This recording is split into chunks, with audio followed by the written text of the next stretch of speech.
इसी बीच उत्तर प्रदेश की सियासत से जुड़ी बड़ी खबर आपको बता दें। यूपी में सीएम को लेकर कोई मंथन नहीं। सूत्रों के हवाले से इस वक्त की अहम खबर आ रही है। यूपी में प्रदेश संगठन में बड़ा बदलाव संभव। योगी मंत्रिमंडल में भी बदलाव हो सकता है। उपचुनाव के बाद मंत्रिमंडल में बदलाव संभव है। सूत्रों के हवाले से इस वक्त की बड़ी खबर आपको बता रहे हैं। उपचुनाव होंगे। आज उपचुनाव को लेकर बड़ी बैठक भी हुई थी। योगी आदित्यनाथ की अध्यक्षता में यह बैठक हुई थी और उपचुनाव के बाद मंत्रिमंडल में भी बदलाव हो सकता है। उत्तर प्रदेश की सियासत से जुड़ी इस वक्त की सबसे बड़ी खबर आपको बता रहे हैं। कुमार गौरव सीधे हमारे साथ लाइव जुड़ चुके हैं। कुमार गौरव, उपचुनाव के बाद बदलाव होंगे संगठन में, मंत्रिमंडल में भी किस तरह के बदलाव होंगे, आगे क्या रणनीति और एजेंडा दिखाई देगा उत्तर प्रदेश की सियासत में?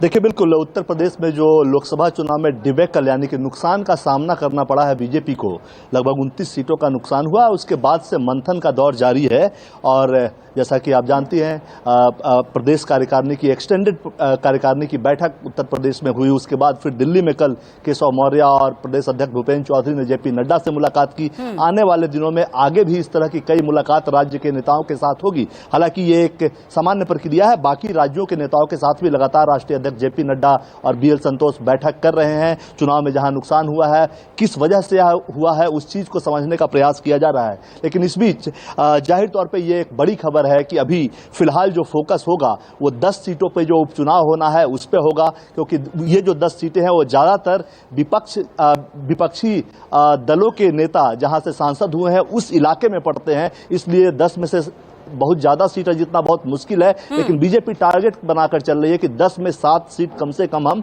वहां पे जीते, और इसके लिए जो भी हो संगठन स्तर पे बातचीत लगातार चल रही है। लेकिन मुख्य तौर पे ये बात जरूर है कि एक जो असंतोष की भावना उत्तर प्रदेश में फैली है, कार्यकारिणी की बैठक में भी फैली। केशव प्रसाद मौर्य ने कुछ कहा, मुख्यमंत्री योगी ने कुछ कहा, तो जाहिर सी बात है ऐसे में कहीं ना कहीं संगठन और सरकार में सामंजस्य बनाने की जरूरत महसूस की गई है। तो ये सामंजस्य बनाया जाएगा, बातचीत करके बनाया जाएगा। लेकिन उपचुनाव होने के बाद ये एक बात तय है कि संगठन में भी बदलाव होगा। संगठन से कुछ लोग सरकार में भेजे जाएंगे और सरकार में मुख्यमंत्री को छोड़कर बाकी नीचे के जो भी लोग हैं, जिसमें डिप्टी सीएम भी हो सकते हैं, हो सकता है कि उनमें से कोई संगठन में भी जाए। मुख्य तौर पर इच्छा जो है, जो सोर्सेज बताते हैं कि इच्छा क्या है केशव प्रसाद मौर्य की, वो चाहते हैं कि उन्हें उत्तर प्रदेश का प्रदेश अध्यक्ष बनाया जाए। हालांकि मुख्यमंत्री योगी हैं और केशव प्रसाद मौर्य, उनके संबंधों पे चर्चा की कोई आवश्यकता नहीं है, वो जग जाहिर है। ऐसे में एक तनाव की स्थिति ना हो, इसलिए उसे लेकर अभी थोड़ा इंतजार करना होगा कि आखिर उन्हें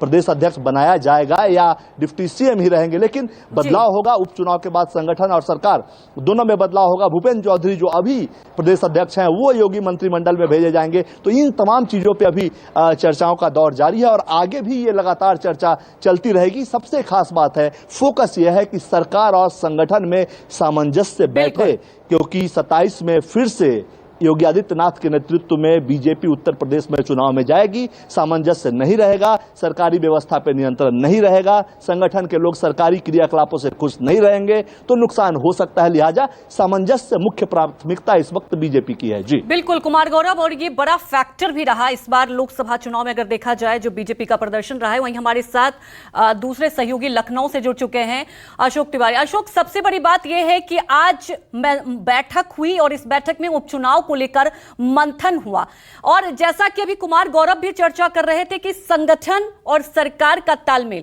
क्या एजेंडा था इस बैठक में, क्या कुछ निकलकर सामने आया?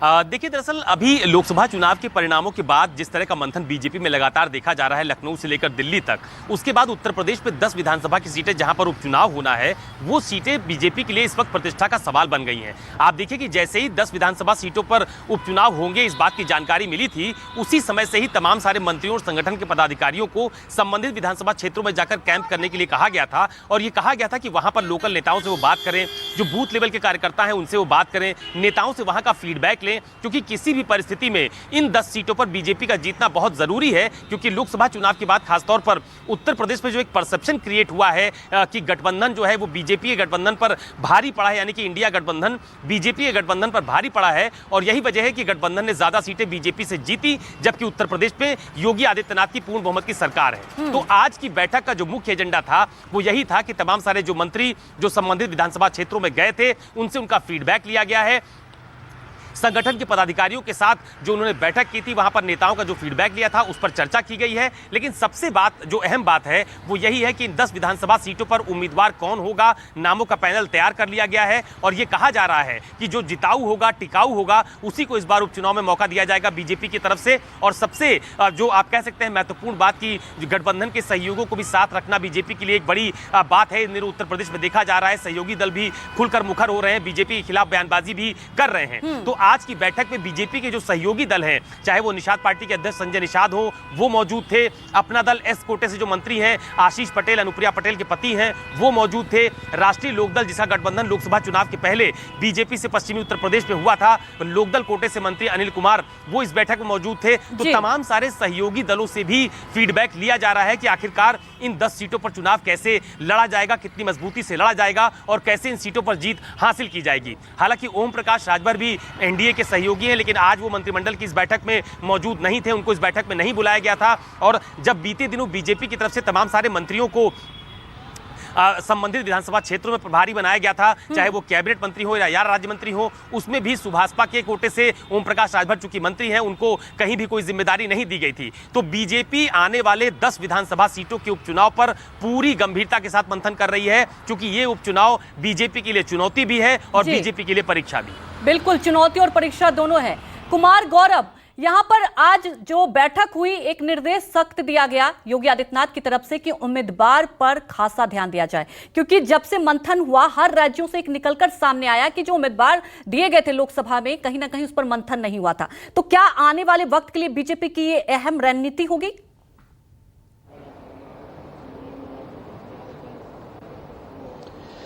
देखिए, जाहिर तौर पे बीजेपी या कोई भी राजनीतिक दल कोई भी चुनाव लड़ती है तो सबसे पहले जिताऊ उम्मीदवार पे ही जोर लगाया जाता है, उन्हें ही पार्टी का सिंबल दिया जाता है। ये कोई पहली बार नहीं है, लेकिन हाँ, चुनाव के बाद जब परिणाम आते हैं तब आपको मालूम चलता है कि आपका उम्मीदवार ठीक नहीं था, उम्मीदवार की वजह से आप चुनाव हार गए। उत्तर प्रदेश की कुछ और कहानी है, वहां आप क्यों हार गए, संगठन के लोग कुछ और बताते हैं, सरकार के लोग कुछ और बताते हैं कि नहीं वजह ये है, संगठन के लोग बताते हैं कि वजह सरकार की जो क्रियाकलाप है वो है, सरकार के लोग कहते हैं कि नहीं उत्तर प्रदेश में हार की वजह जो है वो ओवर कॉन्फिडेंस है। तो बिल्कुल, कई सारे कुमार गौरव, वक्त की कमी के कारण आपको रोक रही हूं, लेकिन वाकई कई सारे फैक्टर हैं, उसे लेकर बीजेपी में मंथन का दौर चल रहा है।